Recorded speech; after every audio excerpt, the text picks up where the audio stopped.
Es geschieht gerade in Iran. Tod dem Diktator und weg mit den Mullahs, schreien Demonstranten in der Teheraner Innenstadt. Und es geschieht sogar in China. Es sind offenbar die größten Demonstrationen seit Jahrzehnten. In verschiedenen autokratisch regierten Ländern geht die Bevölkerung auf die Straße und macht ihrer Wut über die repressive politische Führung Luft. Optimisten könnten meinen, vielleicht ist 2022 das Jahr, in dem die Menschheit sich endlich von Diktaturen befreit. Aber was braucht es wirklich, um solche Regime zu Fall zu bringen?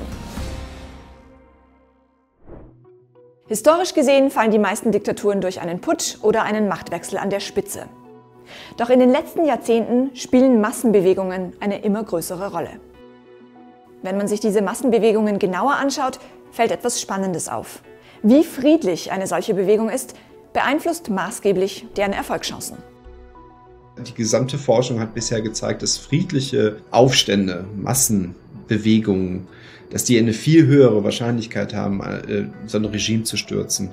Das ist der Politikwissenschaftler Christoph Steffes. Er beschäftigt sich unter anderem mit der Frage, was es braucht, damit Diktaturen zu Fall kommen. Und was er sagt, zeigt sich auch in den Daten. Historisch gesehen sind friedliche Aufstände im Schnitt doppelt so häufig erfolgreich wie gewaltsame Aufstände.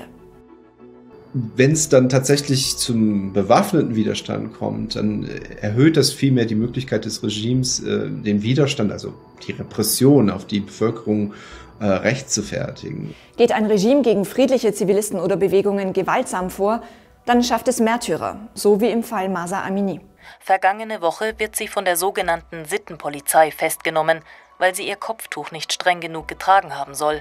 Kurze Zeit später fällt sie ins Koma und stirbt. Im Prinzip ist jeder Nachbar, den das Regime wegsperrt oder tötet, auch ein Märtyrer für die nähere Umgebung. Also es ist mehr als einfach nur die eine Person, glaube ich.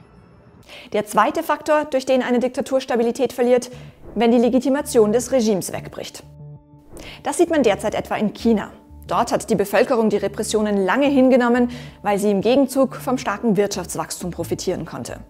Jetzt haben wir Covid und auf einmal gibt es dieses Wirtschaftswachstum nicht mehr.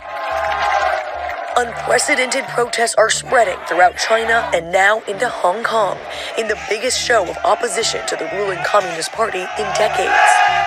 Es geht gar nicht, glaube ich, so sehr um, dass sie zu Hause bleiben müssen. Ich glaube, es geht wirklich darum, dass dieses Wirtschaftswachstum so stark eingebrochen ist in China und somit dieser soziale Kontrakt von der chinesischen Führung im Prinzip gebrochen worden ist. Der dritte Punkt betrifft die Eliten. Sie sind ein wesentlicher Stabilitätsfaktor für Diktaturen. Wenn sie zumindest teilweise umdenken oder wegbrechen, steigen die Chancen auf einen Systemwechsel. Dabei ist hilfreich, wenn die Elite eine Exit-Option hat. Das heißt, entweder zur Opposition wechseln kann oder zum Beispiel sicher das Land verlassen kann. In China etwa ist die Macht sehr konzentriert und die Eliten sind sehr eng vernetzt. Schlechte Voraussetzungen also. Was wir in China auch sehen, ist auch gerade mit der Machtkonzentration im Staatspräsidenten, dass die Möglichkeit, dass das Regime von innen zerfällt, sehr, sehr unwahrscheinlich ist. Das würde ich eher im Iran sehen. Der vierte Punkt: Eine erfolgreiche Massenbewegung muss von einer möglichst breiten Basis getragen werden. Je mehr Menschen aus unterschiedlichen Bevölkerungsschichten mitmachen, desto erfolgreicher die Bewegung. Wir haben es sehr schön gesehen, zum Beispiel, als Milosevic gestürzt worden ist, durch im Prinzip vom Protest von Studenten, der sich dann immer weiter ausgeweitet hat. Und das Wichtige daran war, dass es halt dezentral organisiert worden ist. Man konnte halt im Prinzip nicht den Kopf abschlagen, weil es zu viele Köpfe gab. Und das ist, glaube ich, der Schlüssel. Irgendwann, wenn genügend Menschen aus genügend Bevölkerungsgruppen mitmachen, erreicht die Bewegung sozusagen einen Kipppunkt. Und das ist der letzte Faktor. In der Wissenschaft kann man diesen Kipppunkt sogar ziemlich präzise definieren, nämlich mit der sogenannten 3,5%-Regel. Die besagt, eine Bewegung, die es schafft, 3,5% der Bevölkerung zu mobilisieren, hat sehr gute Erfolgschancen. Denn eine solche ist in den letzten 100 Jahren noch kein einziges Mal gescheitert. Ein bekanntes Beispiel dafür ist die Power People Revolution auf den Philippinen. Schätzungsweise 2 Millionen Menschen sind damals aus Protest gegen Diktator Ferdinand Marcos auf die Straße gegangen. Umgerechnet 3,6% der damaligen Bevölkerung. Nach 4 Tagen ist der Diktator ins Exil geflüchtet. In China und in Iran weiß niemand so genau, wie viele Menschen es nun tatsächlich sind, die auf die Straße gehen. 3,5% jedenfalls klingt erstmal nach wenig, wären im Iran aber immerhin knappe 3 Millionen Menschen.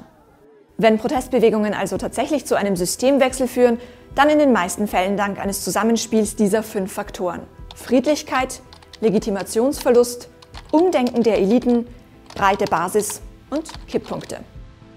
Aber selbst wenn eine Protestbewegung erfolgreich ist und ein autokratisches System abgesetzt wird, ist das Ziel in den meisten Fällen noch nicht erreicht. Dass danach nämlich eine Demokratie kommt, ist noch nicht garantiert. Das sind ja schwierige Transitionen, die da stattfinden.